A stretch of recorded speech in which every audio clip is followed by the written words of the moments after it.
Yes, good morning students. Welcome back to my YouTube channel The Beauty of Physics. Myself Manoj Taneja. आज की इस video में बच्चों क्या करने जा रहे हैं बच्चों, लास्ट वीडियो हमने केपलर्स लॉ को डिराइव किया था using Newton's law of gravitation. आज की इस वीडियो में बच्चों मैं न्यूटन्स लॉ ऑफ ग्रेविटेशन को डिराइव करूंगा यूजिंग केपलर्स थर्ड लॉ। तो let us consider a planet of mass small m which is revolving around the son of mass capital M। तो क्या है बच्चों कांसेप्ट? सेंट्रीपिटल फोर्स की requirement होती है सर्कुलर मोशन में। सर्कुलर मोशन एग्जीक्यूट करने के लिए सेंट्रीपिटल फोर्स की रिक्वायरमेंट होती है। लीनियर स्पीड को क्या लिख सकते हो बच्चों आप? Total distance which is 2 pi r in one complete revolution upon time is by time period. In one complete revolution distance कितनी होगी बच्चों? Equal to the circumference 2 pi r and time is the time period. m by r 4 pi square r square by T square. Concept है बच्चों हमारा Newton's law of gravitation को derive करना है using Kepler's law. Kepler's का law use करते हैं बच्चों। क्या था ये बच्चों? r से r कट हो रहा है ना, 4 pi square by r। T square is क्या था बच्चों? बिकॉज केपलर्स को कहता है टी स्क्वायर इज के आर क्यूब। के आर क्यूब की वैल्यू बच्चों आपको याद होनी चाहिए। एक आर कट हो जाएगा 4 पाई स्क्वायर। के की वैल्यू बच्चों आई थी 4 pi square by capital GM into R square. ये बच्चों कट हो गया है, जीएम ऊपर रहेगा, जी बड़ा एम छोटा है M upon R square. This is the expression for Newton's law of gravitation. This is the expression for Newton's law of gravitation. तो बच्चों हमने न्यूटन्स लॉ ऑफ ग्रेविटेशन को ऑब्टेन किया यूजिंग केपलर्स थर्ड लॉ। इसके बाद करते हैं बच्चों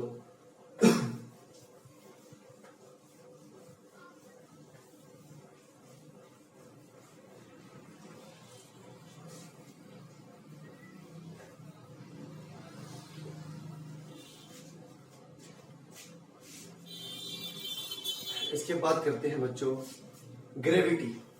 बच्चों अभी तक हम पढ़ रहे थे ग्रेविटेशन, अब पढ़ते हैं ग्रेविटी। ग्रेविटी क्या है बच्चों? Gravity gravitational force exerted by earth on the objects is termed as gravity. जो ग्रेविटेशनल फोर्स अर्थ लगाती है किसी भी ऑब्जेक्ट पे उसे बोलते हैं ग्रेविटी।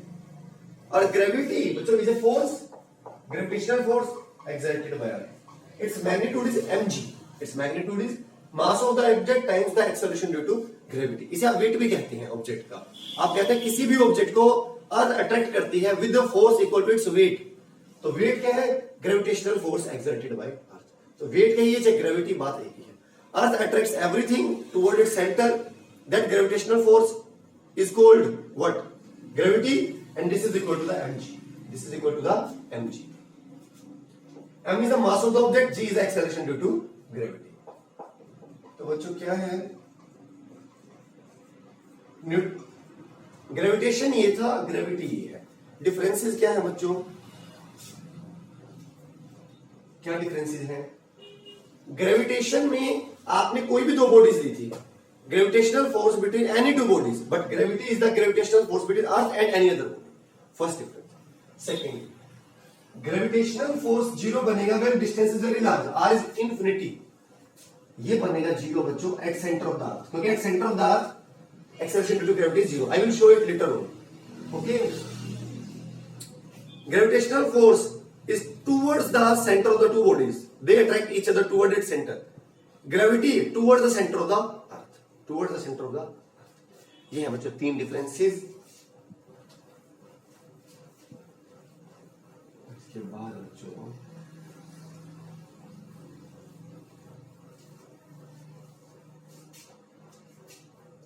हम करते हैं कंसेप्ट स्टार्ट। किसका? Variation of G with height. बच्चों में जी की जो वैल्यू है ये हाइट के साथ डेप्थ के साथ वेरी करती है। उससे पहले मैं जी और कैपिटल जी में रिलेशन लेकर आता हूं। Relation between ji and capital जी, जो कि ये आएगा, अभी मैं शो करने वाला हूं। अर्थ है बच्चों, अर्थ का मास कैपिटल है। अर्थ के सरफेस पे एक ऑब्जेक्ट रखा है जिसका मास स्मॉल है। अर्थ की रेडियस r। तो कितना ग्रेविटेशनल फोर्स लगेगा इस पर? According to the formula G m1 m2 by R square. But क्या कह रहे हो, ये फोर्स किसके इक्वल होगा, mg। दोनों को इक्वेट कर लीजिए,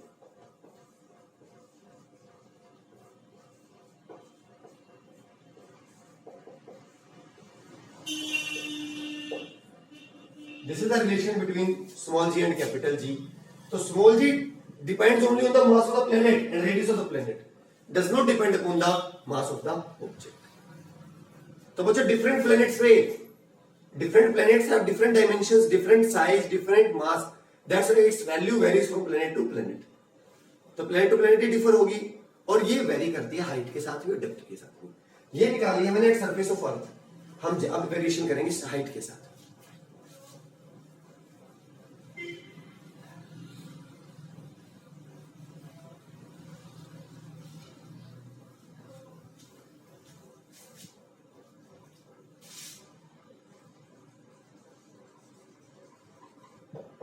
Variation of g with height, height के साथ। But at the surface of Earth, I know its value is how much? G is equal to gm by r square। मैं यहां पर निकालना चाहता हूं एक पॉइंट P पर, जो कि अर्थ के सरफेस से h डिस्टेंस पर है। This one is by r।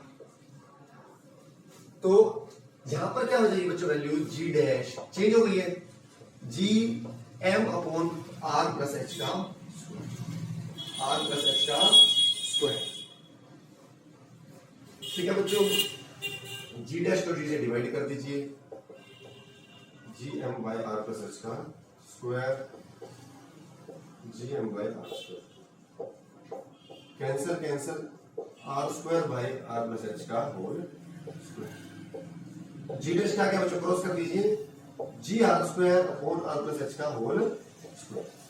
This is the expression for variation of the height, acceleration due to gravity with the height. But बच्चों ये फॉर्मूला यूज करेंगे for very large heights, but अगर height very small हो तो हम एक special formula use करेंगे, इसको हम आगे और एक्सप्लेन करेंगे। इनमें से बच्चों मैं आर कॉमन ले लेता हूं, वो तो कॉमन नहीं है, 1 प्लस एच बाय आर, और आर का स्क्वायर बाहर आएगा बच्चों, ये रूल होता है। इस फैक्टर को बच्चों मैं ऊपर लेकर जाऊंगा तो -2 हो जाएगा, और बाइनोमियल थ्योरम बच्चों आपको बताई हुई है, उससे ये पावर आगे आ जाएगी। तो ये बच्चों फॉर्मूला है, एक ये है और एक ये है। ये वाला यूज करेंगे हम कब, जब हाइट आपकी 100 किलोमीटर से ज्यादा हो, for large heights. For very small heights less than 100 kilometre we use this formula. ठीक है बच्चों,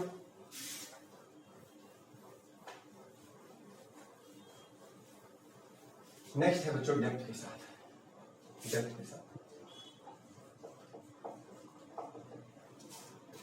अब मैं डी डेप्थ अंदर जा चुका हूं, तब एक्सेलरेशन ड्यू टू ग्रेविटी की क्या वैल्यू होगी, एक्सेलरेशन ड्यू टू ग्रेविटी की क्या वैल्यू होगी।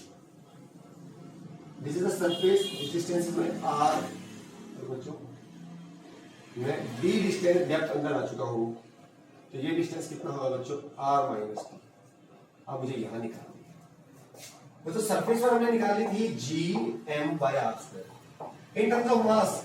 अब मैं इन टर्म्स ऑफ डेंसिटी ले आता हूं इस एक्सप्रेशन को, 4/3 डेंसिटी मास अपॉन वॉल्यूम, वहां से मास निकाल लीजिए, डेंसिटी इनटू वॉल्यूम। अर्थ को मैंने स्फीयर माना है, रो जी बाय 4/3 सरफेस पर आएगी बच्चों। डी डेप्थ नीचे जी डैश, अब ये डिस्टेंस कितना हो गया बच्चों, R minus D. Because density is constant. Density characterizes the mass on the unit volume, not on the total mass. बच्चा डिवाइड कर लीजिए, 1 को 2 से,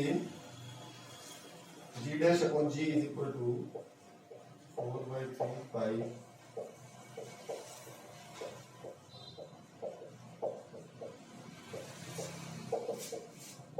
r minus d upon। बच्चे आपको मैं सेपरेट कर लूं तो क्या आ जाएगा, 1 माइनस डी बाई आर। इस जी को बच्चों क्रॉस कर लेता हूं तो क्या आ जाएगा, G 1 minus D upon R. तो आपने वेरिएशन पढ़ा बच्चों with the depth, with the depth. आप पढ़ते हैं बच्चों ड्यू टू द साइज,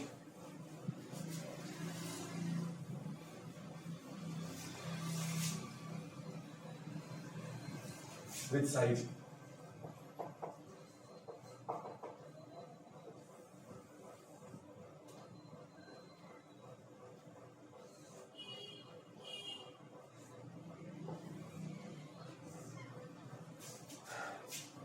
बच्चों अर्थ एग्जैक्टली स्फेरिकल नहीं है, ये इक्वेटर से बड़ी है और पोल पर ये छोटी है। तो हमें पता है G is inversely variation with the R, तो at poles this distance is less R, so this value will be more. That's why even at the surface of the earth this value is not constant. Its value varies from place to place, having maximum value at the poles and a minimum value at the equator. तो ये था बच्चों आज का video पसंद आया तो like कर दीजिए। Thank you so much.